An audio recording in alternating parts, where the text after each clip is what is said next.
This story, or I'm sorry, this live is for my little sisters, my nieces, daughters, even my older sisters, my aunties, my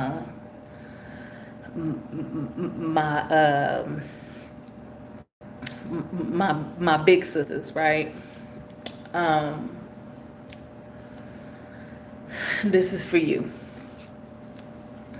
Um, I know it can be hard because I need to get this out to y'all because the Lord put it on my heart, right? And I know it can be hard because of a lot of us, we grew up without dads. And then even some of us that grew up with dads, um, it still was kind of messed up because some households just have a cycle of trauma and abuse and just demonic and demonic spiritual attacks, right? Because there's no chain breakers, there's no generational curse breakers, there's no body wanting to come outside of the world and live outside of the world.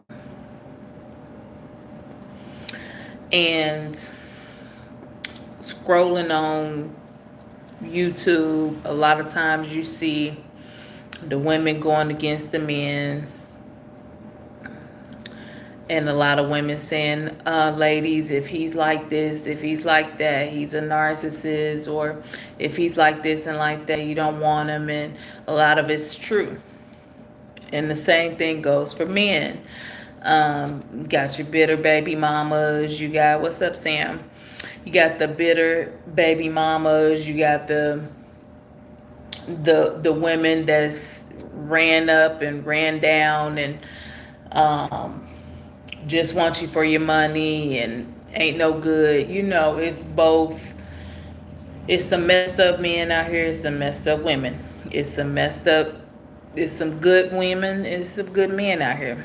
So, um, but then the only difference, the only factor it is to consider is good and evil. So, because I am a female, um, it's hard out here. I know it's a lot of hard. I know it's hard out here. Because a lot of us be looking for love in all the wrong places. I cannot speak for fellas because I'm not a man. I don't know how it is to be a man, but um, or a boy, looking for love, or how boys are taught to grow up to be. Um, but I'm pretty sure it's the same. Again, um, I experienced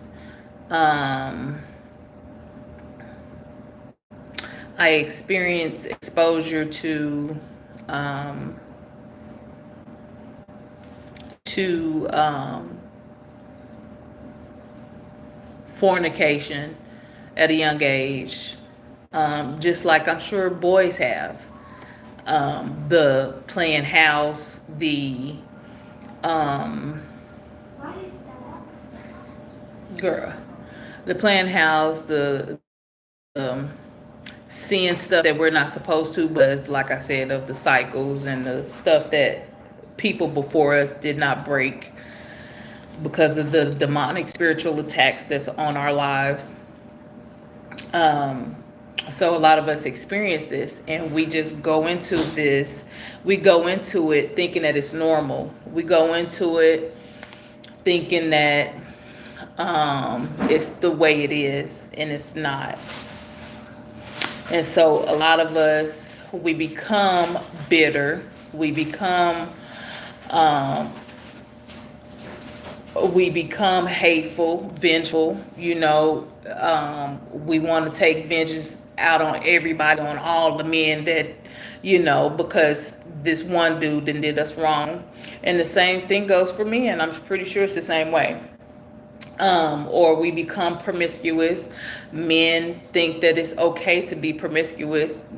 not giving themselves value to their body. They feel like they just a man because they have all of these bodies, but a woman is considered a whore if she has all of these bodies. And that's crazy when the main factor is separation of kingdom living. The main thing the enemy is trying to do is separate us from God, separate us from our purpose, separate us from the things that he has set in order. He wants man on man, woman on woman. He wants bestiality. He wants us to be perverted. And he wants us to be oblivious to the spiritual realm and us dying. He wants us to be dying daily. And we think that we have all of this time in the world to have this fun, to go out and play and do what we want to do. We think that we have all of this time, but it's really not. When you think about it and then you get into the spirit, you know it's not that much time. And we really are playing with our lives. Like, we can be here today and gone tomorrow. You never know what could happen.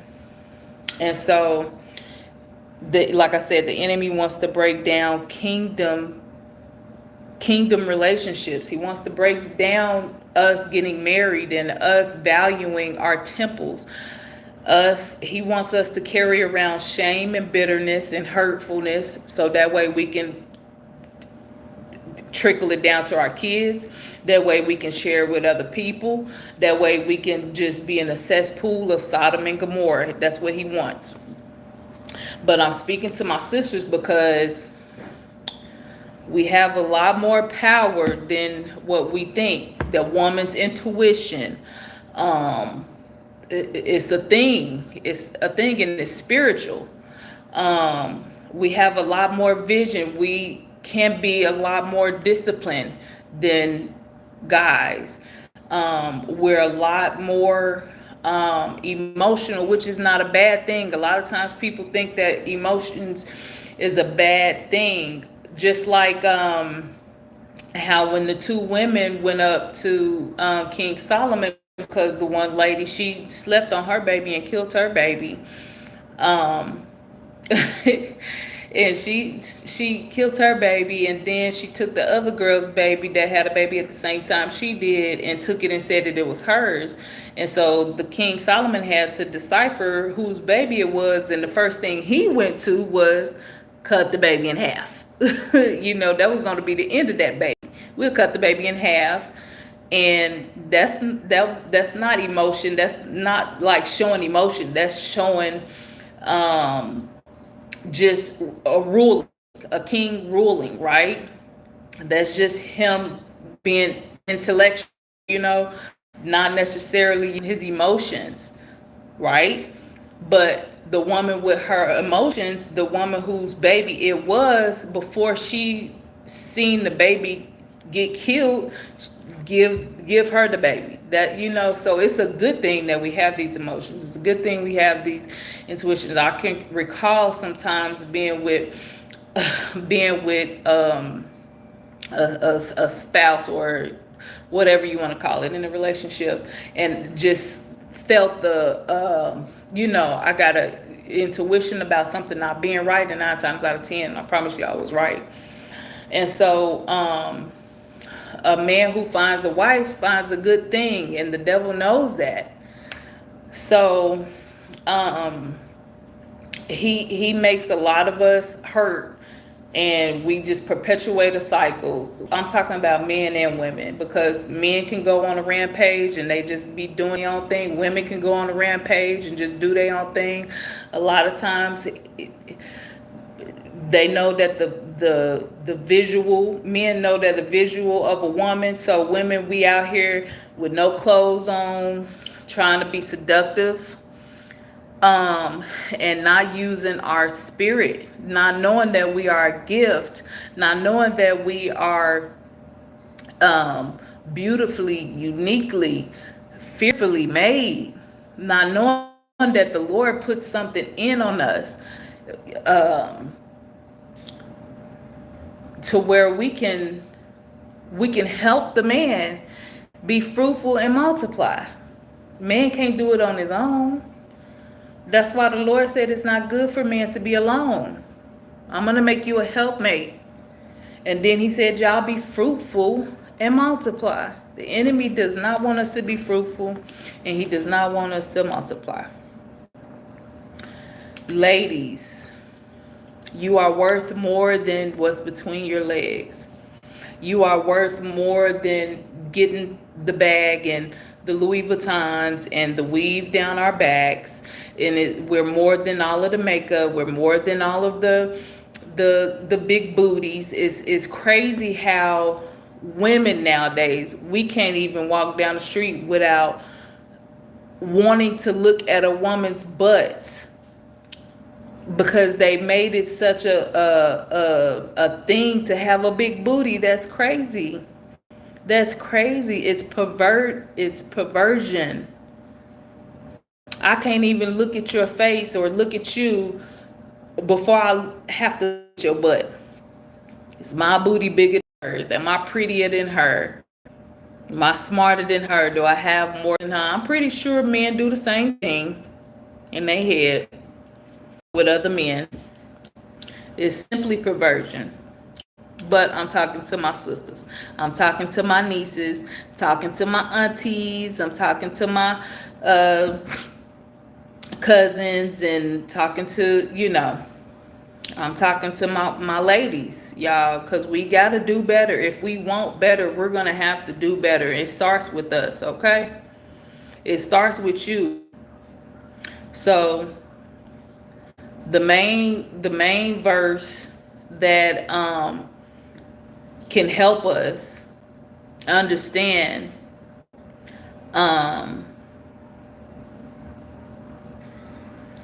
the beauty, the strength, the making, the glory,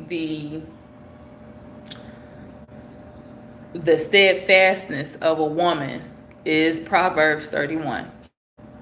And we're going to do the NIV so we can break it down, because I've read the KJV and then read the NIV. So we're going to do the NIV.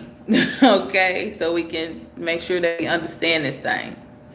So Proverbs 31, and we're going to start with, we'll just go ahead and start first just with the whole thing. We'll read the whole thing. The saying of King Lemuel, an inspired utterance his mother taught him. Listen, my son of my womb. Listen, my son, the answer to prayers. Do not spend your strength on women, your vigor, or those who ruin kings. It is not for kings, Lemuel. I don't know if I'm saying his name right, but it is not for kings to drink wine, not for rulers to crave beer. KJV says strong drink, lest they drink and forget what has been decreed, and deprive all the oppressed of their rights. Let beer be for those who are perishing, wine for those who are in anguish. Let them drink and forget their poverty, and remember their misery no more. Speak up for those who cannot speak for themselves, for the rights of all who are destitute. Speak up and judge fairly. Defend the rights of the poor and needy. The wife of noble character. We are wives. We are daughters of the Most High. We are princesses, okay? We have a husbandman in Jesus, and he's a great provider. He's a king. We have a covenant with him. We can have a covenant with him, and he can give us everything that we desire and need. He can give us strength to go on, which he gives a lot of us, because a lot of us are left with children on our own. While and I'm not even just trying to say it to say while the man is out there playing the game, because we all initially play the game. Because if we wouldn't have looked towards, if we would have looked towards God as being, Jesus being our husband man, him being our provider, him being our father, we would have had the discernment, the wisdom to know not be unequally yoked with a man that was not of God, that was not being led by God.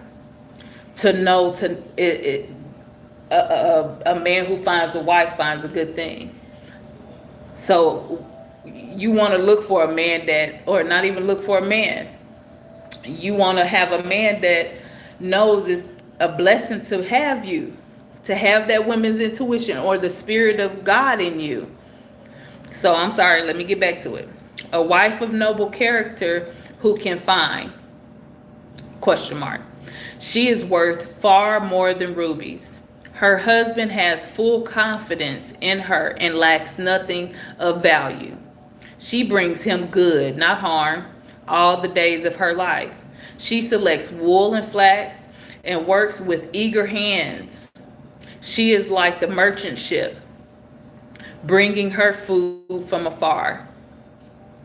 This is how we get a lot of our food, from trucks. She works with eager hands, ready to, work and do something. The idle mind is the devil's workshop. Verse 15, 31, verse 15, Proverbs. She gets up while it is still night. Get up and do that and pray when you getting up while it's still night, and praise God and worship God and have your intimate time with the Lord. She provides food for her family and portions for her female servants. She's not jealous of no other female that works for her, Lord, that the world may think of as Lord than her, beneath her, or works for her. She considers a field and buys it. Of her earnings, she plants a vineyard.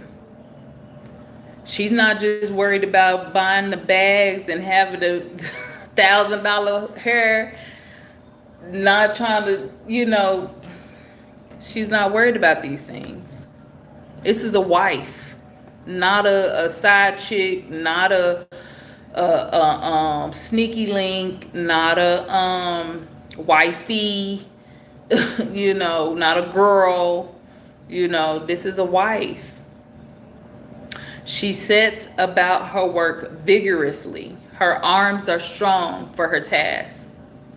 She sees that her trading is profitable, and her lamp does not go out at night. In her hand she holds the distaff and grasps the spindle with her fingers. She opens her arms to the poor and extends her hand to the needy. You can't get what God got for you if you steady holding on. Mine. I'ma show them I'm the baddest bee. And you can't even help somebody out that's in need. When it snows, she has no fear for her household, for all of them are clothed in scarlet. She makes covering for her bed. She is clothed in fine linen and purple. He's going to give you the desires of your heart. He's going to provide for you. You're going to be all right. You'll be good, But that's not the end all be all. Her husband is respected at the city gate, because she not out here just still putting on. Because ain't no way you got to keep putting on and you got a husband at the house. Her husband is respected at the city gate, where he takes his seat among the elders of the land. He ain't out with the homies hanging out at the bars, the strip clubs, and he hanging out with the elders, some wisdom. She makes linen garments and sells them, and supplies the merchants with sashes. She making money with her hands. Her hands are not idle. He gives us a lot of wisdom and understanding. My grandpa said about my grandma, I witnessed it. Cause she took, y'all know the little lawn chairs, and grandpa had some money, got land and got some money, grandpa, and took care of 13 kids. Okay? And so my grandmother, she had got a couple of lawn chairs. I done seen it on 2 occasions. She took a couple of the lawn chairs, the little lawn chairs you can get from the dollar store or whatever, couple of pieces of wood, then sewed them together, made her some pillows, and made her a whole couch. My grandpa said, I'll be buying her some stuff and she take it all apart, and then make something else with it. Because she wanted the way she wanted, right?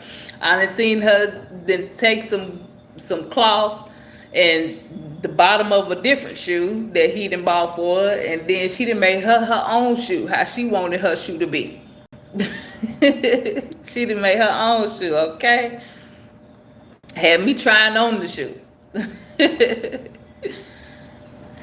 And then it says, and supplies the merchants with sashes. She is clothed with strength and dignity. She ain't out here just with, and I be finding myself in conviction, because sometimes I'll be just wanting to run to the store, get on back to the house, but the attire don't be right. I can have my hair all over my head. Y'all, if y'all see me, y'all be like, what in the world? But hair be all over my head, and then I don't be having on, so my fun bags be all over the place.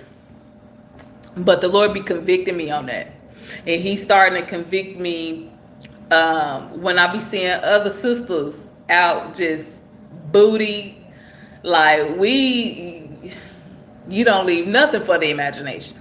And I used to be like that, sister, so I'm not judging you. But you worth more than that. If whoever you attract by looking that way, it won't be worth keeping. I promise you that, sister, niecey, cousin, auntie.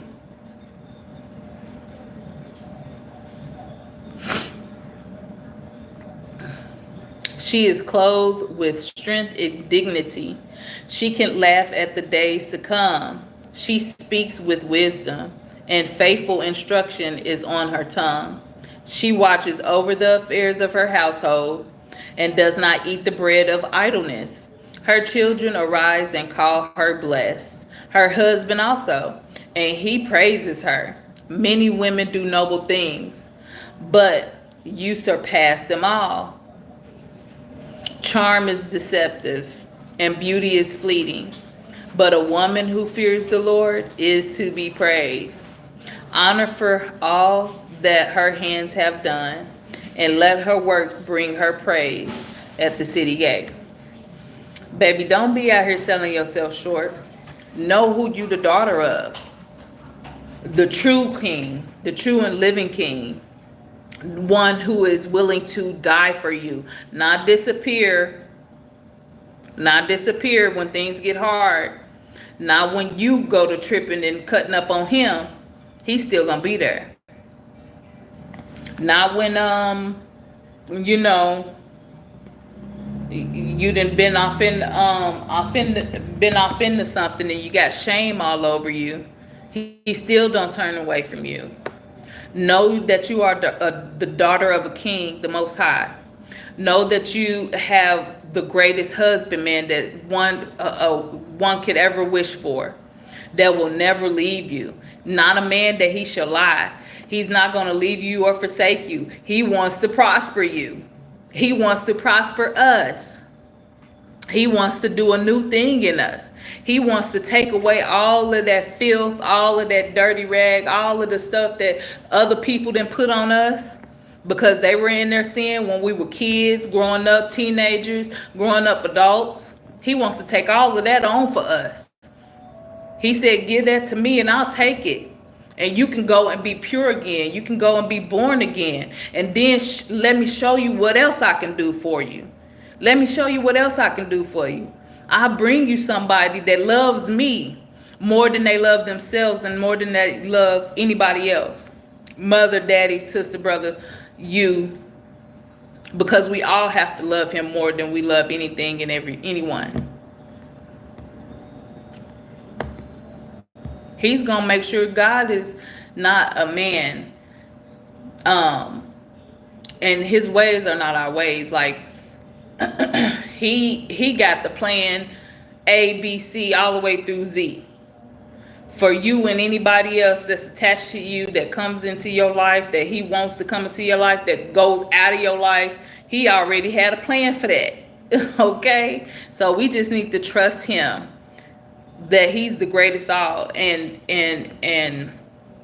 be that to him and for him.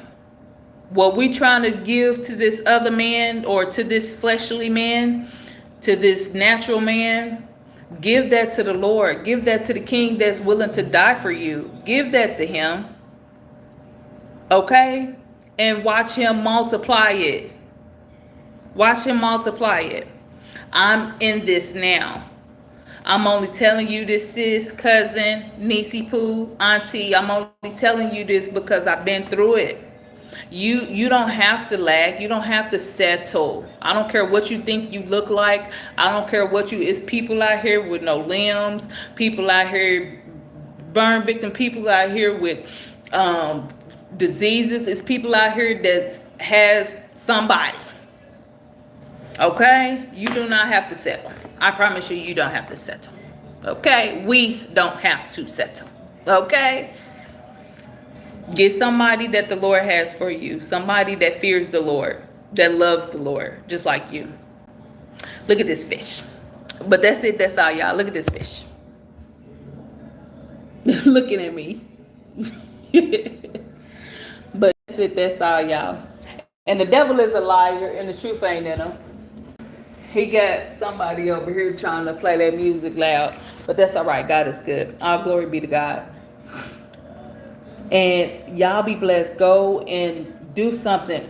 Another thing, he don't want me to forget. Because, like I said, if once we start to let ourselves go, once we start to have shame, once we start to belittle ourselves, once we start to forfeit the strength and the wisdom and the light that God put in us, once we start to let ourselves go, it trickles down to our children. Then we don't have the strength, we don't have the want, we're depleted, and we don't want to give that to our kids. Let the cycle stop with you. To where we start to just eating, not exercising, not getting up and playing with the kids, knowing what it's like to be a kid. Because we feeling this shame and we feeling this heavy yoke, because that's where the enemy wants to keep us, so he can keep the cycle perpetuating, and we can trickle it down to our kids. We have to get out of that. No matter how hard it is, no matter how easy it is to not do something, no matter how hard it is to stop the cycle, just do it. We just gotta do it. Take that step, do it, and don't look at the whole staircase. Just look at that one step. Just look at that one step. And we may stumble, but if we rest on God, if we trust in him, if we give him all of us, then he's going to make sure that he fulfills the promise that he has for us. He completes that work that he started in us. We just got to say yes. Okay? I love y'all. Talk to y'all next time. Have a good day. It's Friday.